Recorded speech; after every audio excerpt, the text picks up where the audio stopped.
Hello अस्सलाम वालेकुम दोस्तों, आप सब लोग कैसे हैं? इंशाल्लाह आप सब लोग बहुत अच्छे होंगे और मैं भी अल्हम्दुलिल्लाह बहुत अच्छा हूँ, बहुत ठीक हूँ।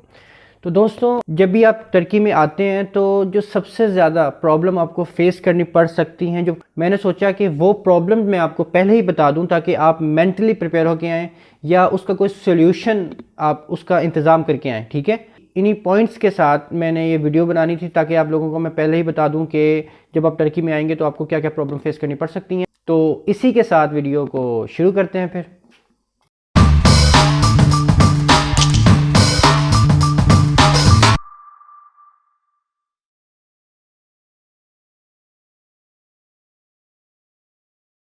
तो जो सबसे पहला इशू आपको फेस करना पड़ेगा वो है यहाँ के लैंग्वेज बैरियर का।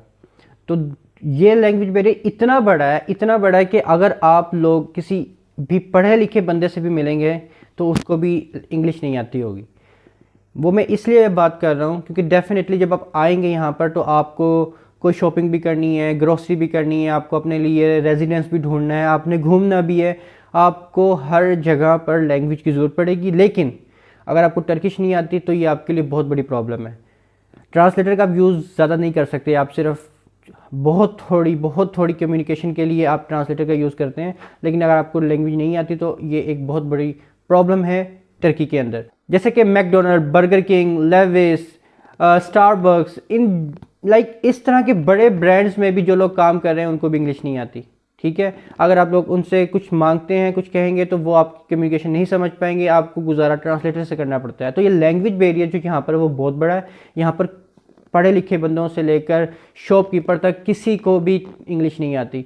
बहुत कम, जैसे कहते हैं ना, आटे में नमक के बराबर आपको चंद टर्किश लोग मिलेंगे जिनको इंग्लिश आती होगी। अदरवाइज़ ये लैंग्वेज बैरियर यहाँ पे बहुत बड़ा है।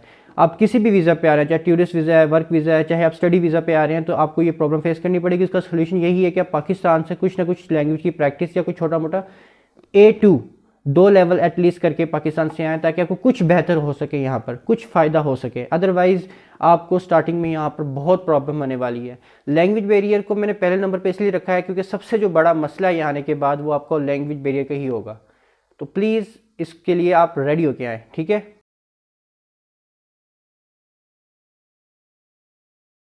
तो दूसरी जो प्रॉब्लम है जो लैंग्वेज बैरियर के बाद है वो है फूड की। फूड यहाँ पर भाई साहब, ओह हो, sorry for this reaction. Food यहाँ पर कंप्लीटली टेस्टलेस मिलेगा आपको। यहाँ के लोग मसाले ज़्यादा यूज़ ही नहीं करते, और जो यूज़ करते हैं वो मसाले भी इवन टेस्टलेस हैं। कहने का मतलब उनमें कोई तीखापन नहीं है। अगर नमक आप यूज़ कर रहे हैं, मिर्च यूज़ कर रहे हैं, किसी तरह का भी आप पेपर यूज़ कर रहे हैं, चाहे ब्लैक पेपर है, चाहे आप वाइट पेपर यूज़ कर रहे हैं, तो वो उनमें कोई टेस्ट ऐसा लगता है ही नहीं। बहुत ज़्यादा आप डालते हैं फिर आपको कोई थोड़ा सा फ़र्क फील होता है। तो जैसे कि अगर आप किसी रेस्टोरेंट में खाना खाने गए हैं या हॉस्टल में रह रहे हैं तो हॉस्टल का खाना है वो इतना फीका आपको लगता है कि आप कहते हैं कि बस मुझसे नहीं खाया जाएगा, मैं छोड़ रहा हूँ। ठीक है, कुकिंग खुद करने के लिए आप राइस या चिकन ये चीज़ें तो आपको मिल जाएंगी, लेकिन उसके लिए जो मसाले आपको मिलेंगे वो वही मसाले होंगे जो ये यूज़ करते हैं। तो होगा कि जैसे आप अपनी कंट्री में मिर्च को, जैसे मिर्च डालते हैं थोड़ी सी, उससे कोई 4 से 5 गुना ज़्यादा मिर्च आप डालेंगे तब भी शायद आपको वो टेस्ट मिले जो आपको अपनी कंट्री में मिलता है। तो यहाँ का फूड आपके लिए एक बड़ी प्रॉब्लम है। यहाँ पर आपको या तो इस फूड के साथ सर्वाइव करना पड़ता है। अगर आपने खुद का कुछ करना है तो आपके पास 2 रास्ते हैं। एक तो ये कि आप ऐसी कोई शॉप ढूंढ लें जहाँ पर आपको पाकिस्तानी या इंडियन आपको मसाले मिल जाएं। शान के मसाले मैंने देखा है यहाँ पर मिल जाते हैं। दूसरा ऑप्शन ये है कि कोई पाकिस्तान से आ रहा है या आप आ रहे हैं तो एक मसालों का एक पैकेज, बड़ा पैकेज आप साथ लेके आएँ ताकि जब आप कुकिंग करें तो आपके पास मसाले, पाकिस्तानी मसाले आपके पास पहले से अवेलेबल हो। ठीक है, अदरवाइज़ यहाँ का फीका खाना आपको खाना पड़ेगा। ठीक है, बहुत कम रेस्टोरेंट है, उनको भी अगर आप कहें ना कि फुल स्पाइसी फूड हमें बना के दें तो तब भी चांस है कि वो भी आपको फीका ही लगेगा। तो फूड इशू यहाँ पर एक दूसरी बड़ी प्रॉब्लम है एवरी न्यू कमर्स के लिए।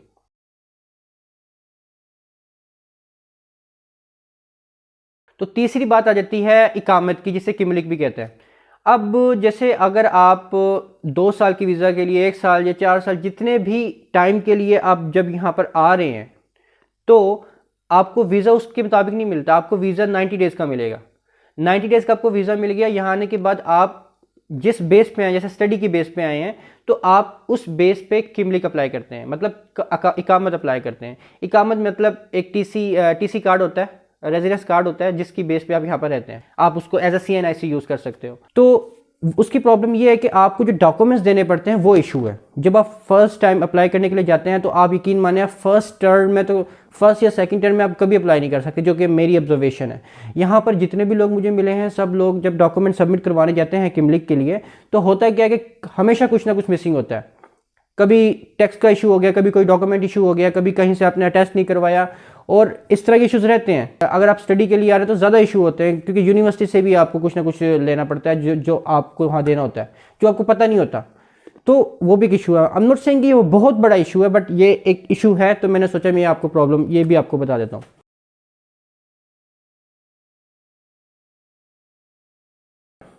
तो जो चौथा इशू है वो यहाँ के प्रोडक्ट्स प्राइसेस हैं, जिसमें टॉप ऑफ द लिस्ट है इलेक्ट्रॉनिक्स प्रोडक्ट। ठीक है, इलेक्ट्रॉनिक्स प्रोडक्ट जो हैं वो यहाँ पर बहुत एक्सपेंसिव है। सिर्फ इलेक्ट्रॉनिक्स प्रोडक्ट ही नहीं, उनकी जो एक्सेसरीज़ हैं, इन शॉर्ट जैसे मैं अगर आपको एक मिसाल देकर समझाना चाहूँ तो अगर आप लोगों को मोबाइल कवर भी अगर आपको लेना है, मोबाइल कवर अगर आप पाकिस्तान से लेते हैं तो पाकिस्तान में आपको मोबाइल कवर आपको 100 to 150 PKR में आपको मिल जाता है, ऐसे ही है। लेकिन सेम कवर अगर आप यहाँ टर्की से लेंगे तो वो आपको अराउंड 40 to 50 लीरा का मिलेगा। इन शॉर्ट वो आपको 500 से 600 तक का मिलेगा PKR। तो होता क्या है कि ये आप अंदाज़ा लगा सकते हैं 3 से 4 गुना महंगा आपको वो सेम कवर मिल रहा है। इस एक एग्जांपल से आप आइडिया लगा सकते हैं यहाँ पर इलेक्ट्रॉनिक्स प्रोडक्ट कितने महंगे हैं और उसकी एक्सेसरीज भी इवन कितनी महंगी हैं।